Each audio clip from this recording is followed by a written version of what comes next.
हाल ही में supreme court के एक आदेश ने भारत की सबसे पुरानी पर्वत श्रृंखला अरावली के भविष्य पर एक बड़ा सवाल खड़ा कर दिया है।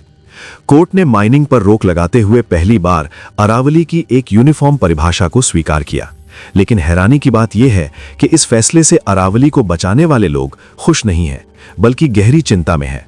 कारण यह है कि कोर्ट ने कहा है कि अब केवल वही पहाड़ियां अरावली मानी जाएंगी जो अपने आसपास की जमीन से कम 100 मीटर ऊंची हों। विशेषज्ञों का मानना है कि इस एक शर्त की वजह से दिल्ली एनसीआर क्षेत्र की लगभग 90 से 95% अरावली पहाड़ियां कानूनी संरक्षण से बाहर हो सकती हैं। सवाल यह है कि जो पर्वत श्रृंखला करीब 670 मिलियन साल से भी ज्यादा समय से इस धरती पर मौजूद है, जिसे बचाने के लिए कानून और अदालतें मौजूद हैं, वो आज धीरे धीरे गायब क्यों हो रही है? इस सवाल का जवाब समझने के लिए हमें अरावली की कहानी को उसकी शुरुआत से लेकर आज के हालात तक समझना होगा। अरावली पर्वतमाला को दुनिया की सबसे पुरानी फोल्ड माउंटेन रेंज में गिना जाता है।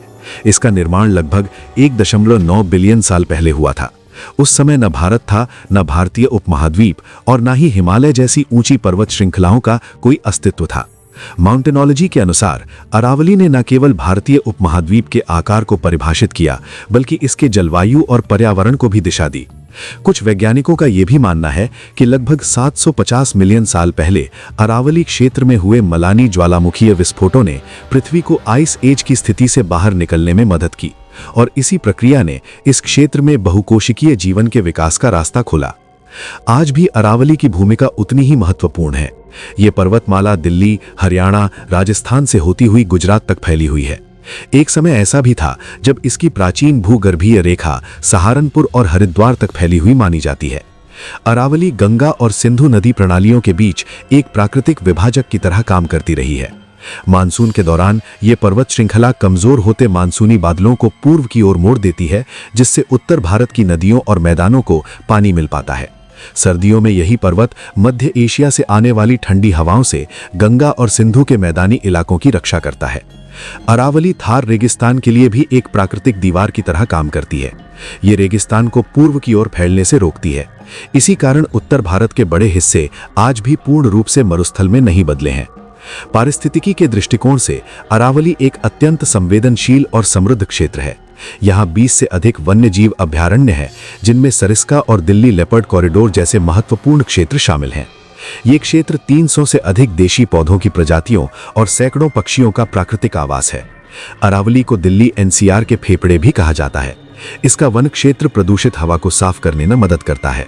इसके अलावा अरावली लूनी, बनास और साहिबी जैसी नदियों का स्रोत है। इसकी चट्टानों में मौजूद दरारें और प्राकृतिक जल संरचनाएं वर्षा जल को जमीन के भीतर पहुंचाकर भूजल को रिचार्ज करती हैं। यही कारण है कि राजस्थान जैसे जल संकटग्रस्त राज्य के लिए अरावली जीवन रेखा की तरह है। लेकिन दुर्भाग्य की बात यह है कि बीते कुछ दशकों में मानव लालच ने इस प्राचीन पर्वत श्रृंखला को गंभीर खतरे में डाल दिया है। सुप्रीम कोर्ट द्वारा नियुक्त सेंट्रल एम्पावर्ड कमेटी की रिपोर्ट के अनुसार पिछले 50 वर्षों में राजस्थान में स्थित अरावली की 128 पहाड़ियों में से 31 पहाड़ियां पूरी तरह गायब हो चुकी हैं। इसका सबसे बड़ा कारण अवैध खनन है। फॉरेस्ट सर्वे ऑफ इंडिया की रिपोर्ट बताती है कि अरावली क्षेत्र में 3000 से अधिक स्थानों पर अवैध खनन हो रहा है। नियंत्रक एवं महालेखा परीक्षक की रिपोर्ट के अनुसार केवल 6 वर्षों में करीब 98 लाख मीट्रिक टन खनिज अवैध रूप से निकाले गए। इन गतिविधियों में डायनामाइट का इस्तेमाल कर पूरे पहाड़ उड़ा दिए जाते हैं, जंगल काटे जाते हैं और प्राकृतिक जलमार्ग नष्ट कर दिए जाते हैं। हालात इतने गंभीर हैं कि कई बार अवैध खनन के खिलाफ कार्रवाई करने गए अधिकारियों पर जानलेवा हमले तक हो चुके हैं। अरावली के इस विनाश के परिणाम अब साफ दिखाई देने लगे हैं। भूजल स्तर तेजी से गिर रहा है। राजस्थान और हरियाणा के कई इलाकों में पानी की भारी कमी हो गई है। थार रेगिस्तान का विस्तार बढ़ रहा है और दिल्ली एनसीआर की हवा पहले से कहीं ज्यादा जहरीली होती जा रही है। वन्य जीवों के प्राकृतिक रास्ते टूट रहे हैं और जैव विविधता खतरे में है। भारत में पर्यावरण संरक्षण के लिए कानूनों की कोई कमी नहीं है। अरावली नोटिफिकेशन, सुप्रीम कोर्ट के आदेश और वन संरक्षण कानून सभी मौजूद हैं। समस्या कानूनों की नहीं, बल्कि उनके सही क्रियान्वयन और राजनीतिक इच्छा शक्ति की है। कुछ राज्य सरकारें राजस्व और विकास के नाम पर अरावली की परिभाषा बदलने तक की कोशिश कर रही हैं, ताकि इस क्षेत्र को निर्माण और खनन के लिए खोला जा सके।